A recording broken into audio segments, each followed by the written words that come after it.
there is this habit that we have developed, humans, we've developed it, which is that we need to know if thoughts are lying to us or if they're inaccurate. And there's a lot of logical reasons, especially related to survival, for having that reflex to say, is this thought true? Is it good? Is it bad? And especially thoughts about ourselves. Am I good? Am I bad? Am I right? Am I wrong? Who's to blame? Who can I credit? It's been done countless times over the years to probably every thought that's ever come up.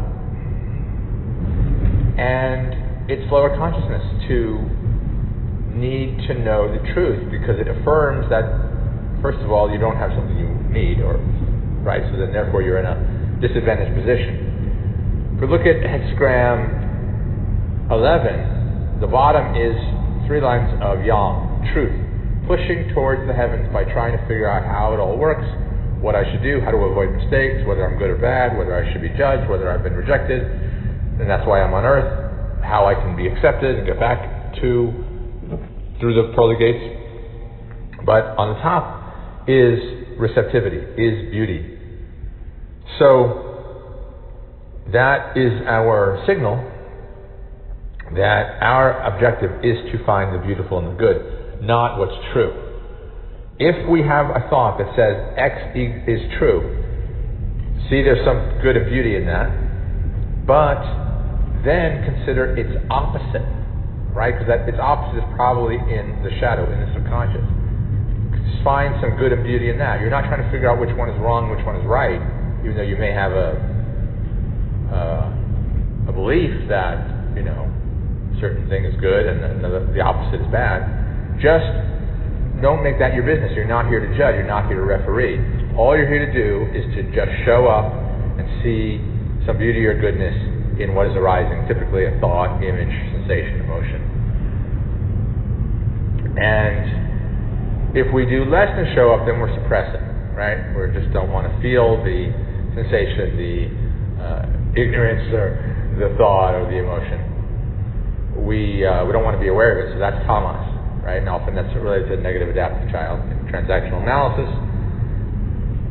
But we also might want to do more than show up, which is going beyond our mandate to just find the good, the beautiful in what's arising, and perhaps in the opposite of what's arising.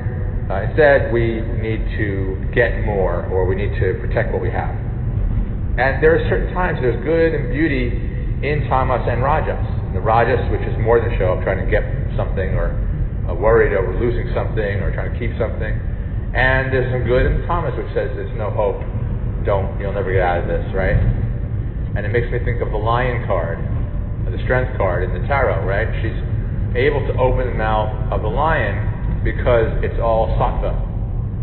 If the lion has tamas, then the jaws won't open, and its head is buried in the sand, right? Looking forlorn and feeling defeated, maybe full of wounds, and not able to take any more wounds, not able to be any more vulnerable. Or the lion's teeth are opening and closing and it's trying to bite you, right? That's rajas, doing more than the moment. That's attack. Or the lion's running away.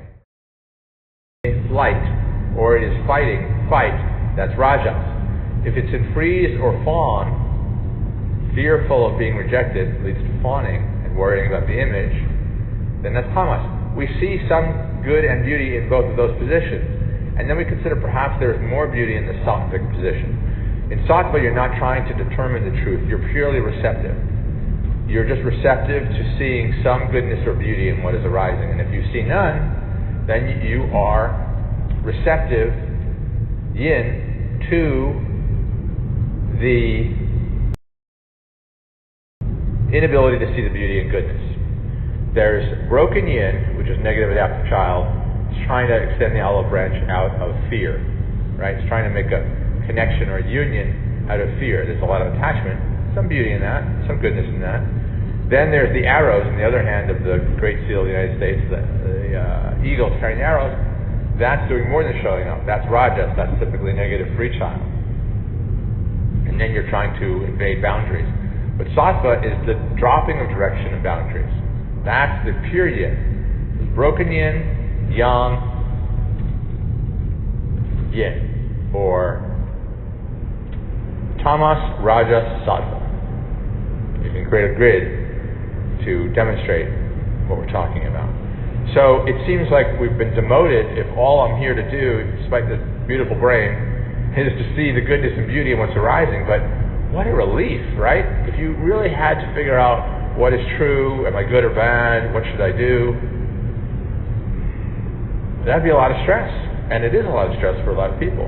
Once you see that your job is much simpler, just see some good or beauty in what is arising in this moment. Just show up for this moment.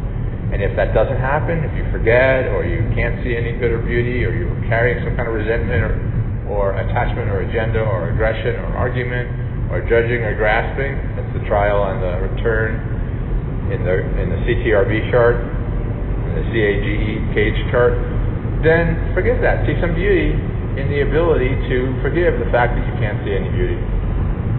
It's not about accumulating some beauty, it's about constantly renewing, constantly reseeking, constantly reestablishing that there is some good or beauty in this moment. It's not a time-based ultimate conclusion. It's just saying, in this moment, can you just be here and see or allow that there is some goodness and beauty?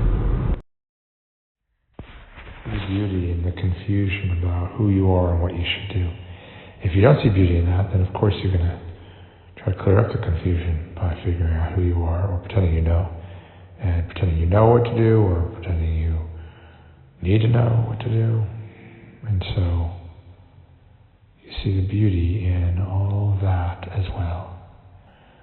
You consider there may be the greatest beauty found beyond concept. Hexagram 11, the bottom is all that concept, all that truth aspiring to go up. But what do you actually have when you're up there, magician card, what is actually beauty? Truth is so paradoxical, you can't even call it truth anymore, you just call it that. The good, right? So, because that's the good, only naturally we would think down here is the bad, especially if we're not clued in, we're confused, and may not even like the sensations and the thoughts that have come, and we forgot to see some beauty in them, or we can't see any beauty in them, we feel pressure, so we see the beauty in all of that chaos, mess, and trust that it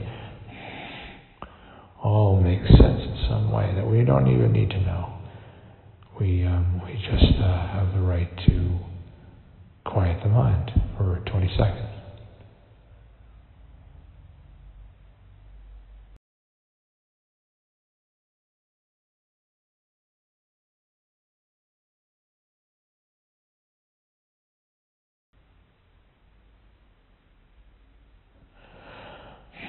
As you're not breathing, you're finding the center of energy. You're hungry to find radiance, and that you're hungry to find the falcon that lands, the thought, the sensation, the image, the emotion, so that you can say there's some good in it. As you start to run out of air, you may start to have your doubts about the good of it, and you may just want to have some more air, or just feel constricted in some way. That's when you really want to go into the sensations, at least for 20 seconds, if not a few cycles of 20 seconds.